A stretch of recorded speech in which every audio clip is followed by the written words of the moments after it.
cause I'm an MC. Yeah. Late nights with a pen and a pen, that's all I be. That's all I be. So ano bang tips mo sa mga ano dyan? Siyempre kakasal ka na ito. Isa lang, mahabang pasensya. Yo, kamusta mga bagets? It's me again! Ngayon ay March 9. Kasal na ni Janjan. Naiiwan ako kasi usapan namin 12:45. Dumating ako ng 12:50. EJ! Hoy, bata! Pupunta kami ngayon sa simbahan sa Cavite City. Sabay ko ngayon si Tita Angie at saka si Ate Jo.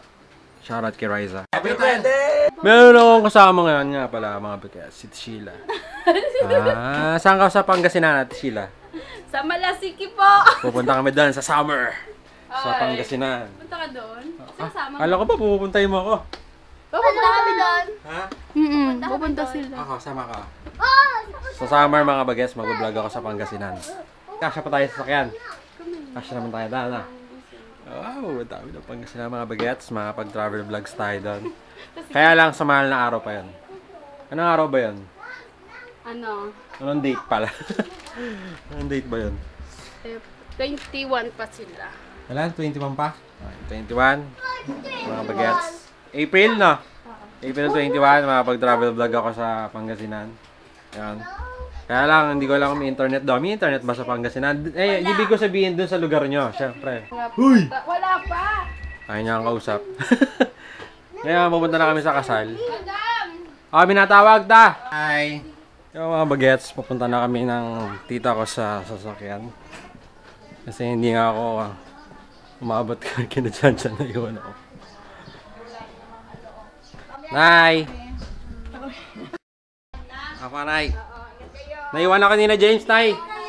Nakakasabay ka, ha? Say sa vlog ka. Ay, gano'n ba yun? Nakakahiya naman. Oo nga. Mga kasama ko, puro mga girls. Natawa si Jen. Angie. Ay, sino yan? Vlog ko to. Naiwanan niya. Naiwanan ako? Naiwanan niya. Kasama ka dapat. Naiwan ako nila. Late ako naman 5 minutes eh. Yung na-late ulit, nerd skills! 12:45 po. Angie. Oy. Pa. Pipicture mo kami, tapos send mo kay Ray, ha? Apa, mamaya pa, tita. Ay, picture lang yan. Mamaya pa, mamaya magpipicture tayo.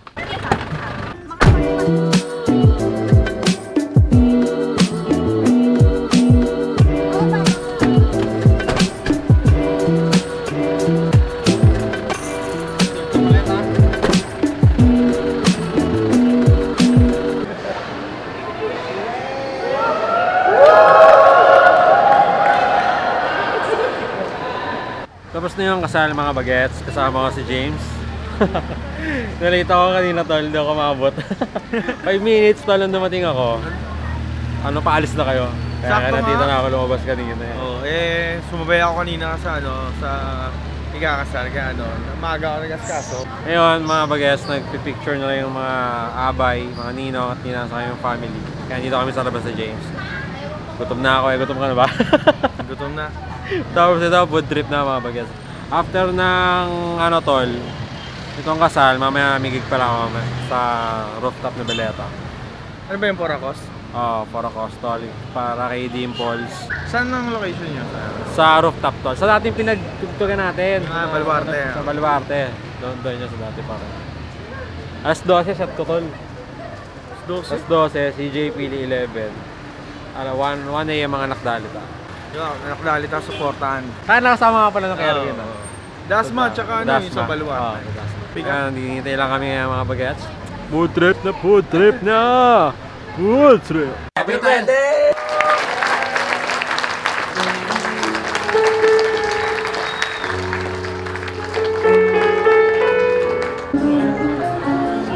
Nasa bag ka dyan. Thank you. Congrats.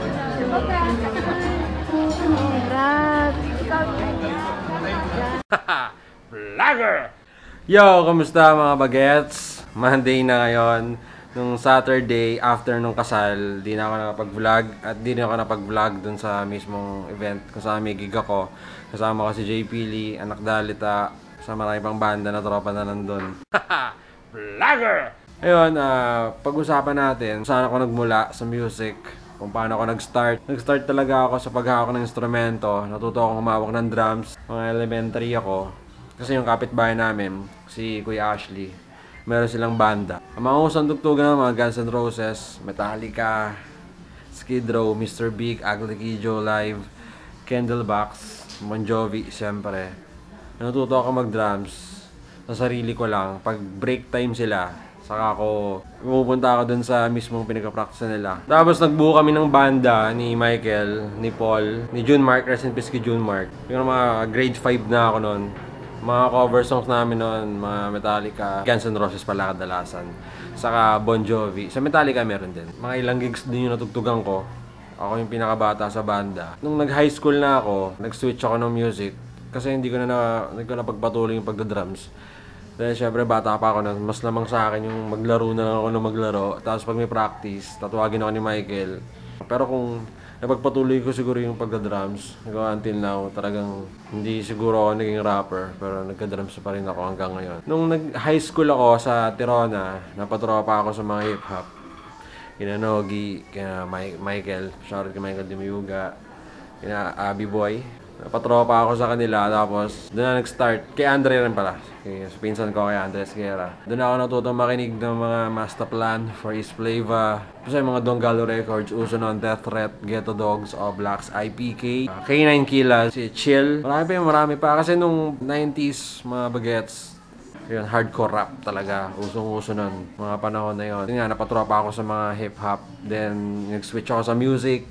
Hanggang sa yung mga forma-forma na iba na. Nung lumipat ako ng Columbia, napatropa ngayon ako kay JP Lee. Nung nagbuo sila ng grupo. Ay hindi, ahid pala si JP sa akin yung isang taon. Tapos nag-stop ako. Then nung pumasok ako nung sunod na taon, naging magkaklase na kami ni JP. Bali, nagbuo sila ng grupo, CBP, Cavite Born Players. Hindi naman ako naging member nun. Pag may mga gigs sila, sumasama ako kay JP. Kasama din si Jobert, si Tonji. Nakalimutan ko na ibang member. Pag may mga gigs sila, sumasama ko. Kausap kami ni JP na mag-collab. May mga ilang kanta kami ni JP Lee, noon pa. Na nag-record kami kay Mike. Kaya kung kilala niyo si Mike, si Hijack. Isa sa miyembro ng Death Threat. May mga ilang tracks kami na record ni JP doon. Hindi ko na alam kung saan napunta yung mga... Nasa CD na yun, naka-burn na yun eh. Hindi ko na alam kung saan napunta. Naglabas si JP ng album niya. Naglabas din ako ng album. Si JP na rin ang mix and arrange ng mga kanta. Sariling gastos namin lahat. Cover art ng album ko, si Abdul ang gumawa. Shoutout nga pala kay Abdul, kay Jahim. Siya yung gumawa. Release namin ni JP yung album namin sa may tapat ng SM Bacoor sa hindi ko alam basta may hub yung pangalan nung bar. Siguro mga 2012 or 13 ata nag-stop si JP sa pag-rap dahil kinasal na si JP noon. Siyempre mas priority niya yung family niya. Nag-stop siya ng 5 years siguro o 7 years. Nagpatuloy ako sa pag-rap kasama ko si Richmond kasi nga nakapaglabas na ako ng album. Yung nga, may mga solo tracks pinagpatuloy ko pa rin. May mga raming gigs si Richmond lagi yung kasama ko nung nawala na si JP Lee. Pagdating ng 2000 siguro mga 14 yung hindi ako nagkakamali, nagkaroon ng Minefield sa Flip Top. Buong Pilipinas meron nun. Nag-message ako kay Enigma kung pwede ako mag-perform. Pasa ako sa kanya ng mga ilang kanta. At meron din kasi akong underground battle noon na sinalihan ko yung Musicali Yun yung pa-event o paliga ni AR. Meron akong 2 battle doon. Pinasa ko kay Enigma. Yung 2 battle na yun, awa naman Diyos, panalo ko doon.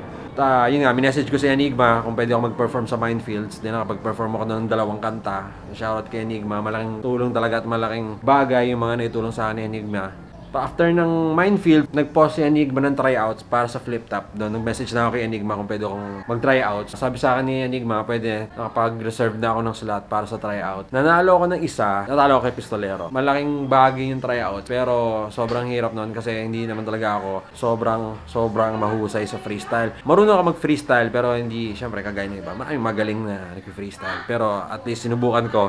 Kailangan kong pumasok sa ganong kultura dahil, syempre, gusto kong makilala at nakapag-battle na naman ako sa underground. Siyempre, gusto kong may expand yung mga bagay-bagay. Hanggang sa, yun, natanggap ako sa Flip Top. Nagkaroon ako ng 3 battle, kay Husky, kay Left Eye Blind, saka kay, ano ba yun? Kay Prince Rhyme. So, malaking bagay yun. Sobrang saya na nakapasok ako sa flip top. Napastop ako ng flip top siguro ng 2 years na. May mga bagay kasi akong dapat asikasuhin, yung mga personal na buhay. So, nag-focus muna ako doon. At ngayon nga, nagbablog na ako. Talagang matagal ko nang gusto mag-vlog. Siguro, ngayon, 2019, 2018. Talagang gusto ko na mag-vlog. Ang una kong napanood sa pag-vlog, hindi pa Brusco, parang si Johan ba yun? Si Will Dasovic, syempre si Kong. Sa mga influensya ko yun, kababayan ko yun, kabitayin si Kong. Si John Ryan Santos. Basta si John Ryan. Kalimutan yung mga influensya yun. Basta sila yung mga nag-push sa akin na mag-vlog. Si Roger Rocker, syempre mga icon niya sa pag-vlog eh. Priority ko rin mag-vlog. Hindi siya ganun kadali mag-vlog. Pero sa susunod na vlog, tatalakayin natin yan kung gano'ng kahirap mag-vlog. Madali lang siyang tingnan, nakala niya lang, paghawak niya na ang camera, yun na.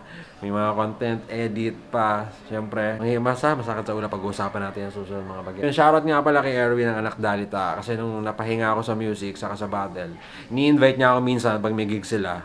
Nandito ka na tatapusin yung vlog. Huwag niyo kalimutan mag-like, comment, at subscribe. At ring yung bell para liking update sa bawat upload ko na vlog. Shoutout sa 613k followers ko sa Facebook page. Ayan, dati 593 lang. Ayan, naging 13,000 followers. Maraming salamat sa inyo. Ang subscriber ko sa YouTube talaga na 159. Salamat sa inyo, 159. Yun talaga, magsisimula tayo sa baba. Pero tsaga-tsaga lang. Siguro, pag naka 1 year, abutin na tayo ng 1,000 subscribers. So hanggang dito lang mga bagets. Peace out! MC, yeah. Late nights with a pen and a pen, that's all I be. That's all I be.